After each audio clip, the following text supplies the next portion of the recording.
لوگوں کو اللہ کی رحمت پر نبی کریم علیہ السلام تشریف فرما ہے. امام غزالی نے لکھا ہے کہ بدو آ گیا دیہاتی سادہ آدمی. سادے بندے بھی سادے ہوتے ہیں, ان کا بھی اپنا طرز زندگی ہوتا ہے. بدو آ گیا سادہ آدمی تھا, آتے السلام علیکم لے کے نا تو کوئی بات ہی نہیں کی, سیدھا سیدھا ہی کہتا یا رسول اللہ صلی اللہ علیہ وسلم یہ بتائیں کہ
حدیث میں اور سوالات بھی آئے ہیں قیامت میں جو سب سے پہلے ہوں گے, لیکن اس حدیث میں یہ والا سوال حضور نے بیان فرمایا.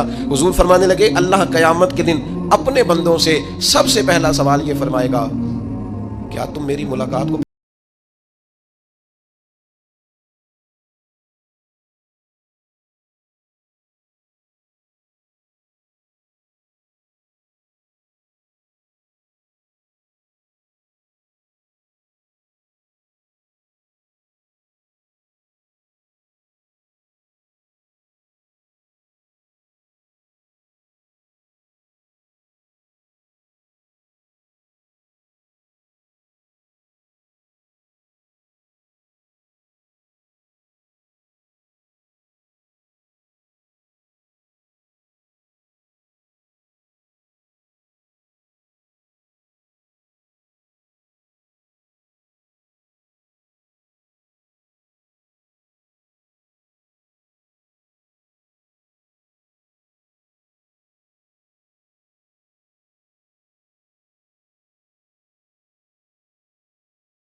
نصیر ان کی نظر ہوئے ہوئے, اللہ کرے آپ کو بھی وہ لطف آئے جو مجھے آ رہا. کہتے ہیں مجھ پہ محشر میں نصیر ان کی نظر, یہ انتہائی عاجزی ہے کہنے والے کی. اس نے بالکل اپنے آپ کو ختم کر کے کہا کہ میں قابل تو نہیں تھا, اور میں پھر تکلیف دیتا کہ میری طرف دیکھیں اسپیشل میرے لیے وقت نکالیں. پر کرم یہ ہوا کہ مجھ پہ محشر میں نصیر ان کی نظر پڑ ہی گئی، کہنے والے اسے کہتے ہیں خدا کا کرنا، کہنے والے اسے کہتے ہیں خدا کا کرنا۔ اللہ نے کیا کہ نظر مجھ پر پڑ ہی گئی، اور جب پھر پڑ گئی تو تیری ایک نظر کا کمال ہے اور میری زندگی کا سوال ہے، بس جب پڑ گئی تو سو پھر پڑ گئی۔ موت سے وہ بندہ کبھی نہیں ڈرتا جسے ملاقات کا شوق ہو، ملنا چاہے داتا علی اجمیری سے اور موت سے ڈرے، ملنا چاہے حضرت غوث پاک جیلانی سے اور پھر موت سے ڈرے، زندگی گزری ہو علی علی کرتے پھر موت سے ڈرے، عمر بھر سیدنا عثمان غنی کی سخاوت کی بات کی ہو اور پھر جنت میں جا کے ان سے ملنے کا شوق پیدا نہ کرے، ساری زندگی سیدنا فاروق کا عدل بیان کیا ہو، ساری زندگی ان کے انصاف کا تذکرہ کیا ہو، پوری امت کو بتایا ہو کہ اگر جینا چاہتے ہو تو عمر کے رستوں پر چلو، اور پھر یہ موت سے ڈرے اور مر کے جناب فاروق اعظم کی زیارت کو پسند نہ کرے، جسے صدیق کی وفائیں یاد ہو، جنہیں جناب ابو بکر صدیق کا عشق یاد ہو، وہ پھر ان کی زیارت نہ کرنا چاہے اور ساری عمر حضور کی نعت پڑھی ہو۔ مانا نہیں آتا تھا پھر بھی کہا بلغ العلا بکمالہ کشف الدجا بجمالہ حسنت جمیع خصالہ صلو علیہ والہ سے نہیں ترجمہ آتا تھا، پر جب بھی کو پڑھتا تھا یہ بھی جھومتا تھا مولا یا صلی وسلم دائما۔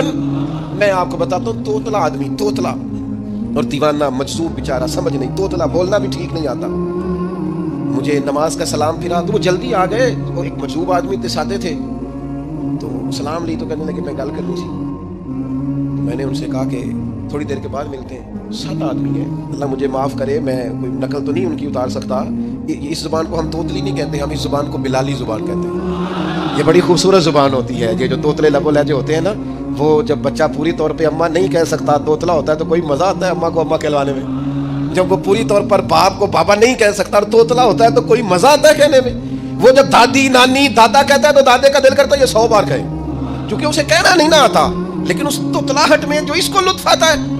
مجھے بڑے لوگ آ کے شعر سناتے ہیں، میں نے بڑے خوشگلو نعت خانوں سے زندگی میں سنا ہے، وہ صاحب میرے پاس آئے اور میں نے کہا بعد میں ملیں گے، تو سادہ آدمی ہے، مجذوب ہے، پورا شعور نہیں رکھتا، مجھے کہنے لگا مصطفیٰ جان رحمت کے بعد، مصطفیٰ جان رحمت پہ لاکھوں سلام کے بعد، یعنی مانا یہ تھا کہ سلام کے بعد، اب بڑے بڑے سریلے بندوں سے بھی بندہ سنتا ہے، میرا دل کر، اور میں نے جان بوجھ کے ان سے کہا اے دوبارہ کیا جی ذرا، کیونکہ توتلے تھے نا، میں نے کہا تو کہنے لگے مصطفیٰ جان رحمت پہ لاکھوں سلام کے بعد، وہ میرے عزیز یاد رکھو ساری زندگی حضور کی نعتیں پڑھی، نبی پاک کے تذکرے سنے، اب موت سے ڈر جائیں، حالانکہ موت تو ایک پل ہے، پل سے گزریں گے تو سامنے اللہ کا دیدار بھی ہوگا، مدینے والے کی زیارت بھی نصیب ہوگی، تو زیارت ہوگی، اور ہر نظر کانپ اٹھے کہ محشر کے دن خوف سے ہر کلیجہ دہل جائے گا، اوڑھ کر کالا جبہ وہ آ جائیں گے اور سارے محشر کا نقشہ بدل جائے گا۔ یہ موت کا خوف نکالنے والی چیزیں ہیں، ڈر۔ اچھا مجھے ایک بات بتائیں، یہ میں امید کی بات کرنے لگا ہوں، چلیں اب یہ بات تو مشکل ہے پر کرنی پڑے گی، مجبوری ہے، کبھی کبھی ابا جی سے مار بھی پڑ جاتی ہے بندے کو، گھر میں کو 2-4 لگ بھی جاتی ہیں، تو اس وقت نا جو سب سے بڑا سہارا کسی کو نصیب ہوتا ہے وہ یہ ہوتا ہے کہ اللہ کرے اماں گھر میں موجود ہو، اور میں نے دیہاتوں میں کئی مائیں ایسی دیکھی ہیں جو بیٹے کے حصوں کی مار کھاتی ہیں، ابا نے ڈنڈا لے لیا بیٹے کی غلطی پہ، اب اماں بیچاری سامنے ہو گئی ہے، 2-4 اس نے بھی کھا لی۔ یہ بات آپ سمجھیں، موت کا خوف نکالنے کے مفہوم میں بات درج کر رہا ہوں، اماں موجود ہو نا گھر میں تو ابا سختی بھی کرنے لگے تو کسی وقت احساس ہوتا ہے کہ جناب یہ سختی نہیں ہوگی کیونکہ میری اماں، اور اماں پوری وکیل بن جاتی ہے، کہتی تو نہیں پتا وہ ہو گئی غلطی، وہ فلانے دے منڈے نے خراب کیتا ہے، حالانکہ ہو سکتا ہے اس نے اس کو بھی خراب کیا ہو، لیکن وہ اماں وکیل ہے، وہ وکالت کر رہی ہے اور وہ بے لوث کر رہی ہے، ہوتا ہے ایسے۔ اس بات کو سمجھ لیں اچھے طور پر، موت کا خوف نہیں، ڈر نہیں، اس لیے کہ گھر میں ماں موجود ہو تو باپ کا ڈر نہیں ہوتا، تو قبر حشر میں تو رسول کریم موجود ہے، وہاں تو نبی کریم موجود ہے، وہاں تو اللہ کریم اپنی رحمت فرمائے گا بندوں پر، اس لیے خوف نہیں، پینک نہیں، اپنی غلطیوں کا احساس ضرور کریں، اپنے اعمال پر توجہ ضرور دیں، لیکن موت کے خوف تلے دبتے نہ جائیں، انشاءاللہ صبح قیامت کرم ہوگا۔ میرے نبی پاک علیہ الصلوۃ والسلام نے تو فرمایا ہے بس ہم نے ایمان کامل لے کے جانا ہے دنیا میں، حضور نے فرمایا ہے جس طرح 14ویں رات کا چاند چمکتا ہے اس طرح میرے غلاموں کے چہرے چمکیں گے قیامت میں۔ اللہ کے رسول صلی اللہ علیہ وسلم فرماتے ہیں جسم کے جن جن حصوں پر وضو کا پانی لگتا رہا وہ قیامت میں چمکیں گے، دور سے لوگ ان کا نور دیکھیں گے، پتہ چلے گا وہ محمد عربی کے غلام آ رہے ہیں، یہ کرم ہوگا صبح قیامت، یہ عطائیں ہوں گی۔ اس لیے مومن موت سے ڈرتا۔ سیدنا بلال حبشی رضی اللہ تعالیٰ عنہ، آخری وقت ہے، نزع کا عالم طاری۔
زندگی میں اتنا خوف اگر موت کا پیدا کر لو گے. حضرت سعید ابن جبیر رضی اللہ تعالیٰ عنہ بہت بڑے فقیہ تھے. حجاج بن یوسف نے بلایا اور کہنے لگا میں تمہیں موت دینے لگا ہوں, مار دوں گا تمہیں.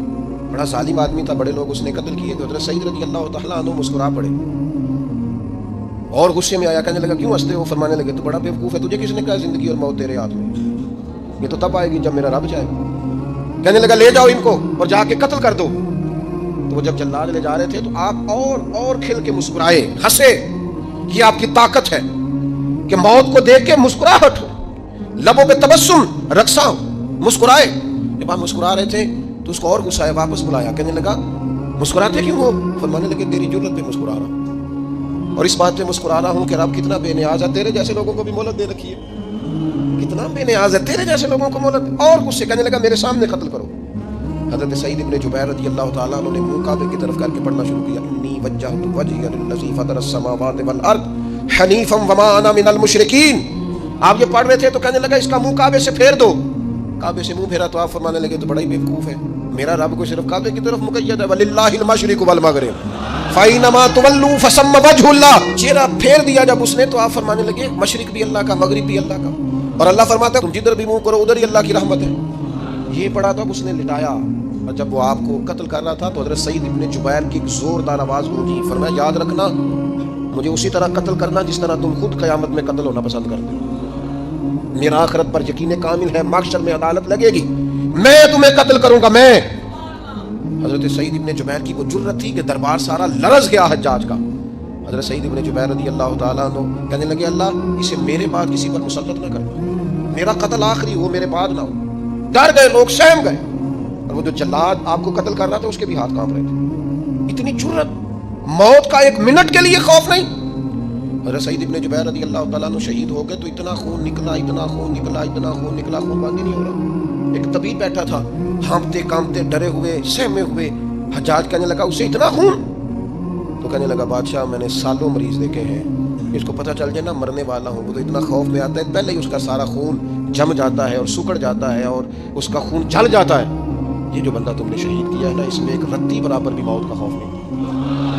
موت کے خوف سے بے نیاز تھا, اتنا خون نکلا. حضرت سعید ابن جبیر شہید ہوئے اسی دن حجاج کے پیٹ میں درد شروع ہوا. صرف 15 دن حجاج بعد میں زندہ رہا ہے, 15 دن, اور ساری رات تڑپتا تھا, کہتا تھا مجھے خواب میں آ کے پیروں سے گھسیٹتے. حضرت سعید ابن جبیر چلاتا تڑپتا 15 دنوں کے اندر. طبیبوں نے کہا تیرا جو مرض ہے یہ کوئی آسمانی عذاب ہے. میرے عزیز موت سے ڈرے نہیں بلکہ جو ظالم ہو ان کو ڈرا دیں, یہ مومن کی شان ہے. اپنی زندگی کے اندر سے موت کا خوف نکال دیں تاکہ زندگی کے جو دن ہیں وہ جیے تو جا سکیں, وہ انسان مضبوطی سے وقت سے گزار سکے. حضرت علی شیر خدا رضی اللہ تعالیٰ عنہ نا وہ جیکٹ نہیں پہنتے تھے جنگی, جو کمر پہ پیچھے لوگ پہنتے تھے نا, تلوار کوئی مارے تو زخم نہ ہو. تو کسی نے مولا علی شیر خدا رضی اللہ تعالیٰ عنہ سے فرمایا پشت پر آپ وہ جیکٹ نہیں پہنتے لوہے کی. آپ فرمانے لگے پشت تو دکھانی نہیں. تو کہنے لگے موت سے ڈر نہیں آتا؟ فرمایا بالکل بھی نہیں. اور فرمایا مجھے بالکل ڈر نہیں آتا کہ میں موت پر آ گروں یا موت میرے اوپر جا گری.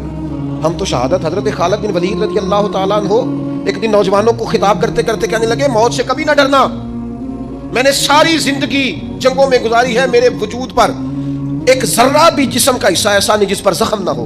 اور جو کہتے کہتے رو پڑے. فرمانے لگے یہ بات کرتے کرتے رو پڑے. فرمانے لگے دیکھ لو زندگی ساری میدانوں میں گزاری ہے لیکن شہادت اللہ تعالیٰ نے میرے لیے وہاں نہیں لکھی تھی, یہاں اللہ تعالیٰ نے اپنی رحمت کے لیے موت میرے لیے لکھی تھی. تو یہ تو اللہ کا کرم ہے. قریب ایک بزرگ صحابی اور بیٹھے تھے, فرمانے لگے آپ کی نیت شہادت کی تھی, انشاءاللہ آپ قیامت میں شہیدوں میں کھڑے کیے جائیں گے. تو میرے عزیز خوف نہیں موت کا. آخر میں 2-3 گزارشات درج کرنی ہے. ایک تو میری آپ سے گزارش ہے, انہوں نے ابھی تک قرآن مجید کی تلاوت شروع نہیں کی, وہ ابھی سے آج سے 10 منٹ ٹائم ہو تو مسجد میں بیٹھ کے ایک رکوع پڑھ کے جائیں. قرآن مجید نہیں چھوڑنا. رمضان کا تعارف یہ ہے کہ شہر رمضان الذی انزل فیہ القرآن, تو قرآن مجید سے دلچسپی. دوسری میری گزارش ہے راشن بانٹنے والوں سے بھی کہ مہربانی کریں لائنوں میں لگانا چھوڑیں, اور لینے والوں سے بھی میری عرض ہے کہ اللہ تعالیٰ سارا سال عطا کرتا ہے, 3-4 ہزار کے لیے کیوں اپنے آپ کو آپ تکلیف میں ڈالتے ہیں, سارا سال اللہ دیتا ہے. اور پھر میری آپ سے یہ بھی اپیل ہوگی کہ طبیعتوں میں حلم پیدا کریں.